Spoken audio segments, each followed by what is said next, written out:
आतंकवादियों ने हमला कर दिया है, इजराइल की बहन बेटियों को किडनैप किया है, उनको गोली मारी है, उनको नंगा करके परेड कराया है।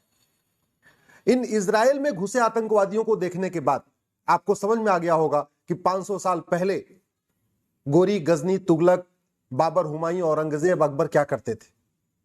वो हमास से भी बड़े आतंकवादी थे। ये जो आईएसआईएस के आतंकवादी आज जो काम कर रहे हैं, हमास के आतंकवादी जो काम कर रहे हैं, ये हमारे देश में बाबर, हुमायूं, तुगलक, गोरी, गजनी 500 साल पहले कर चुके हैं। और इजराइल को खतरा केवल विदेशी दुश्मनों से है, विदेशी आक्रांताओं से है, विदेशी आतंकवादियों से है। भारत को तो भारत में बैठे लाखों की संख्या में गद्दारों से खतरा है। भारत को खतरा है माओवादियों से, भारत को खतरा है नक्सलियों से, भारत को खतरा है जिहादियों से, भारत को खतरा है मिशनरियों से, भारत को खतरा है घुसपैठियों से, रोहिंग्या घुसपैठियों से खतरा है, बांग्लादेशी घुसपैठियों से खतरा है। भारत को खतरा है जो भारत की डेमोग्राफी बदल रहे हैं, मजार बना के, दरगाह बना के, पक्का कब्रिस्तान से, उनसे खतरा है। भारत को खतरा उस विदेशी सोच से जो भारत में तो रहती है, वो रहते भारत में है लेकिन भारत की किताब नहीं पढ़ते, वेद पुराण नहीं पढ़ते, वेद पुराण से नफरत करते हैं, भगवत गीता रामायण से नफरत करते हैं, मंदिर से नफरत करते हैं, भारत की परंपरा से नफरत करते हैं, भारत के त्योहार से नफरत करते हैं। सब रहते भारत में है लेकिन हर भारतीय चीज से नफरत करते हैं।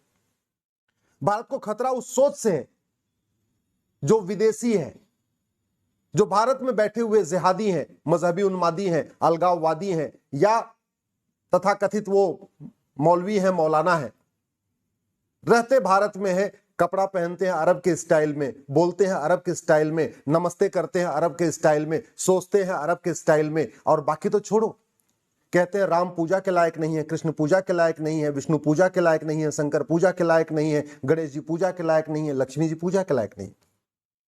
वो रहते भारत में है, बार बार संविधान की बात भी करते हैं लेकिन महिला पुरुष को एक समान नहीं मानते। उनका ये मानना है महिलाएं तो केवल उपभोग की वस्तु हैं, महिलाएं केवल मौज मस्ती की वस्तु हैं। समाधान क्या है? हमने क्या सीखा इजराइल से? हमने क्या सीखा मुगल के काल में जो कुछ हुआ? हमने क्या सीखा उस जौहर से? कुछ नहीं सीखा।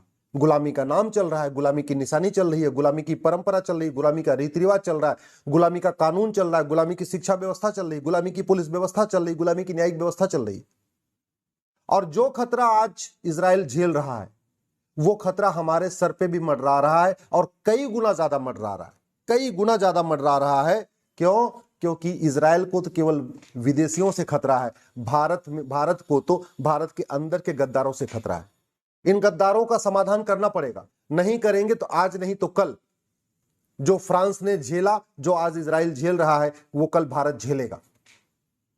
और 75 साल में 9 राज्यों से खत्म हो चुके हैं, 200 जिलों से खत्म हो चुके हैं, 300 तहसीलों से खत्म हो चुके हैं। भारत की डेमोग्राफी पूरी तरीके से बदल चुकी है।